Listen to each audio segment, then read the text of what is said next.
बिस्मिल्लाहिर्रहमानिर्रहीम।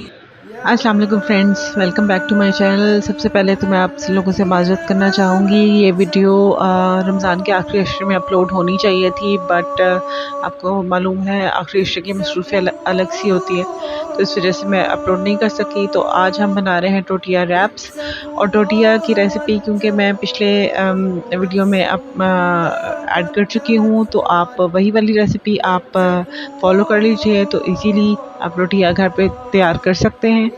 मार्केट से भी अवेलेबल होते हैं, आप वो भी यूज़ कर सकते हैं चाहें तो। और ये बहुत इजी से हमारे टोटियां तैयार हो चुके हुए हैं। अब रात को मैंने चिकन ब्रेस्ट 2 ले ली थी, चिकन लेग पीस सॉरी, मैंने 2 ले ली थी, और उनको मैंने जिंजर गार्लिक पेस्ट, नमक, लाल मिर्च और चाट मसाला के साथ मैंने मैरिनेट करके, कट्स लगा के मैरिनेट करके मैंने फ्रीज़ कर दिया था। फ्रीज़ करने का फ़ायदा ये होता है कि इनके चंक्स बड़े बड़े कट हो सकते हैं, जैसे कि आप देख सकते हैं कि मैंने बड़े चंक्स काटे हैं। टोटिया के लिए हमें बड़े चंक्स चाहिए, छोटे भी चल जाते हैं लेकिन बड़ों का टेस्ट अलग आता है और बहुत टेस्टी लगता है। तो फ्रीज़ कर दिया सुबह के वक्त मैंने इनको काट के, और अब मैं इनको कुक कर रही हूँ ऑयल डाल के, और इनको फुली कुक कर लेना है ज़ाहिर है। और ये बहुत ज़्यादा टेस्टी बनते हैं। इस तरह फ्रीज़ करने से एक डिफरेंट सा एक टेक्सचर आ जाता है, डिफरेंट सा एक टेस्ट डेवलप हो जाता है इनके अंदर। आप मैरिनेशन के लिए तिक्का मसाला भी इस्तेमाल कर सकते हैं, और विनेगर का और लेमन का इस्तेमाल भी जो है वो बहुत ज़्यादा टेस्ट लगता है। अलबत्ता बनाने के बाद इसमें लेमन ज़रूर छिड़क दें, बहुत अच्छा लगता है। अब एक टोटिया रोटी को हम लोगों ने ले लिया, और उसको जो है इस तरह करके फ़ोल्ड कर लेना है।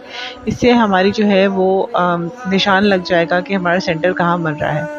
अब सेंटर जहाँ पे बना था वहाँ से लेके एंड तक एक कट लगा लें, जैसे कि आप वीडियो में देख सकते हैं।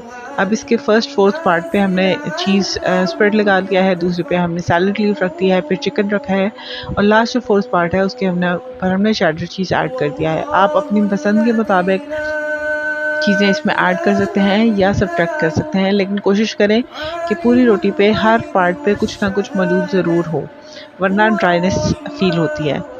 तो इसमें आप टमाटोज़ भी ऐड कर सकते हैं सैलड लीव्स के साथ, लेकिन सैलड लीव ज़रूर ऐड करें, उसका टेस्ट एक अलग आता है। अब चूँकि इसमें चेडर चीज़ ऐड की गई है, तो डेफिनेटली उसको मेल्ट करने के लिए हमें इसे थोड़ा सा जो है रोस्ट करना पड़ेगा।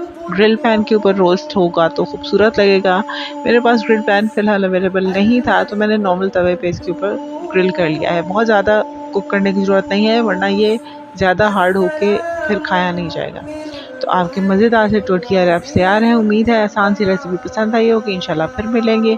अल्लाह हाफ़िज़।